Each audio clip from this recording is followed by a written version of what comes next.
It is May 5, 1980. The Iranian embassy siege in London, Operation Nimrod, has just ended. Grainy news footage captures black-clad figures sliding down ropes against the front of the embassy on Prince's Gate, the moment that turned the Special Air Service into the most famous Special Forces unit on Earth. 11 days earlier, on April 24th, in an Iranian desert the American planners called Desert One, Operation Eagle Claw had just burned in the dark. 8 Americans died. The rescue mission never reached Tehran. Most people still called Delta Force the American SAS. Most people stopped paying attention to the comparison in 1980, because the unit that lost everything that night spent the next 40 years building something the SAS has never had. The honest answer to which unit is more dangerous today is not about the operator. It is about the machine that stands behind him. And that machine started with one specific thing built out of the ashes of Desert One. Stay to the end to hear the one thing built from the ashes of Desert One that the SAS has never had. And subscribe now, because the next Delta breakdown drops tomorrow. Charles Beckwith was a major in the United States Army Special Forces when he received an exchanged posting to the British Special Air Service Regiment in the early 1960s. He spent 12 months at Hereford, the SS depot in the west of England. He went out on selection in the Brecon Bacons in winter. He ran the endurance event Britons call the Fan Dance. He sat through SAS planning sessions. And he came back to North Carolina, convinced that the United States needed something the United States Army did not have. What he had seen at Hereford was a regiment that recruited from across the British Army, that ignored rank and selection, that rejected most of every class that walked through the gate, and that produced a soldier the British government could deploy in plain clothes into a country with which Britain was not at war. The American Army had no equivalent. Beckwith decided to build one. It took him 15 years to convince the Pentagon. The American military of the 1970s wanted nothing to do with a small, hand-picked, deliberately uncontrolled unit modeled on a foreign regiment. Beckwith fought the institution for over a decade. He published papers. He lobbied generals. He survived the political death of every previous American attempt at the same idea, including a unit called Project Blue Light that the Army quietly killed because it could not bring itself to admit it needed the British model. On November 19, 1977, the 1st Special Forces Operational Detachment Delta was activated at Fort Bragg. The regiment that helped build it was British. Beckwith wrote it that way himself, in plain language, in his own book. This is the part the audience needs to hear first, because the rest of the argument falls apart without it. Delta did not invent itself. Delta Force was an American unit modeled, line for line, on the British regiment founded in 1941 in the North African desert by David Stirling. The selection course at Camp Dawson is built on the SAS selection in Wales. The squadron structure is built on the SAS squadron structure. The institutional silence is built on the SAS doctrine of not talking. The student copied, the teacher taught. That much is not in dispute. April 24, 1980, Operation Eagle Claw, the first combat deployment of Charles Beckwith's new unit. The target was the United States Embassy in Tehran, where 52 Americans had been held hostage since November the year before. The plan was complex. 8 Sea Stallion helicopters would launch from the aircraft carrier USS Nimitz in the Arabian Sea. They would refuel at a desert strip in central Iran called Desert One, the code name for a section of empty road in the Iranian Central Desert. Delta Force would board the helicopters. The next night, the assault would go in. Of the 8 helicopters that launched, only 5 reached Desert One in flyable condition. 1 returned to the carrier with hydraulic failure. 1 came down in a desert dust storm and was abandoned in the open. 1 arrived with a cracked rotor blade and was grounded. Mission rules required a minimum of 6 functional helicopters to proceed. Beckwith aborted the operation on the ground at Desert One. The withdrawal turned into a disaster. As the helicopters lifted off to reposition, 1 struck a parked Hercules transport on the strip. The collision detonated the fuel on both aircraft. 8 American servicemen burned to death in the desert. The wreckage was abandoned. The remaining hostages spent another 9 months in Tehran. The autopsy that followed was the most painful institutional review the United States military had conducted in a generation. The Holloway Commission, named after the retired admiral who chaired it, identified a list of failures. Some were tactical. The helicopters were Navy aircraft flown by Marine crews into a mission planned by an Army officer for a Joint Chiefs of Staff that had no joint command to run it. Some were intelligence. There was no human source inside Iran capable of telling the planners that a sandstorm was likely on the night they had chosen. There was no surveillance of Desert One in the hours before the mission began. The men were brave. The plan was reasonable. The architecture behind both was missing. In December 1980, 8 months after Desert One, the Department of Defense stood up a new headquarters, the Joint Special Operations Command, pronounced JSOC in the way it has been spoken inside the building for 45 years.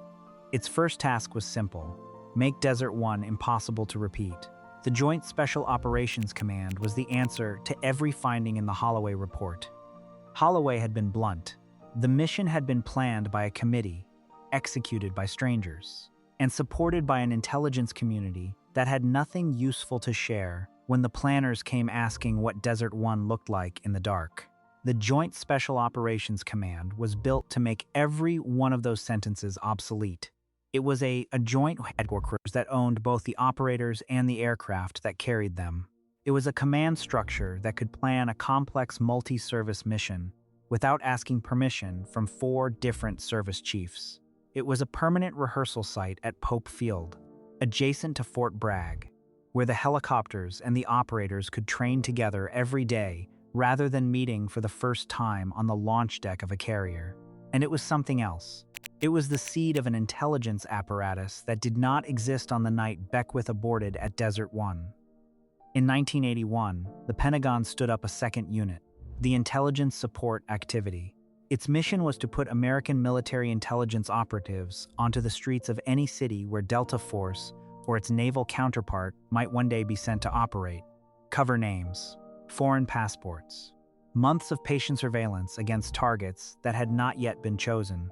The activity exists so that the next time a Delta operator boards an aircraft for a country he has never seen, a man he will never meet has already mapped the street he will land on.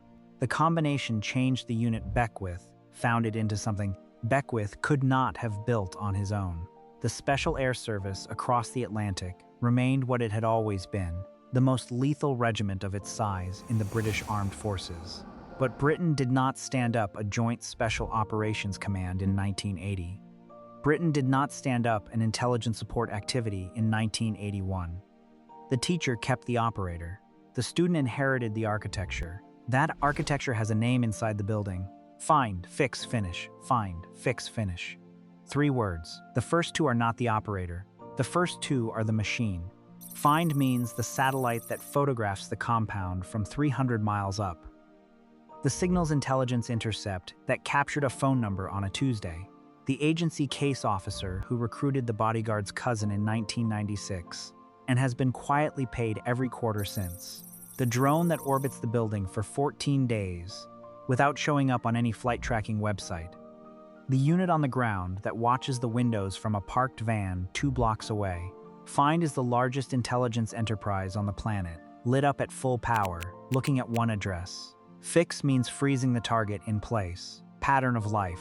When does he leave the building? Which door, which car, which guards? The Joint Special Operations Command does not raid until it knows the answer in such detail that the assault team can pre-rehearse the entry on a 1-to-1 mock-up built inside Pope Field. The mock-up is built from the find. The find feeds the fix feeds the rehearsal feeds the operator. Finish is the part everyone has seen, the night vision, the breach, the clearance of the room, the compound walkthrough. 60 seconds of footage on a Pentagon press release. The Special Air Service has finish. The Special Air Service has the operator who can run the finish faster, quieter, and harder than nearly any unit on Earth. What the Special Air Service does not have, and has never had, is the scale of the find. The British Signals Intelligence Service is excellent, but it is not the National Security Agency.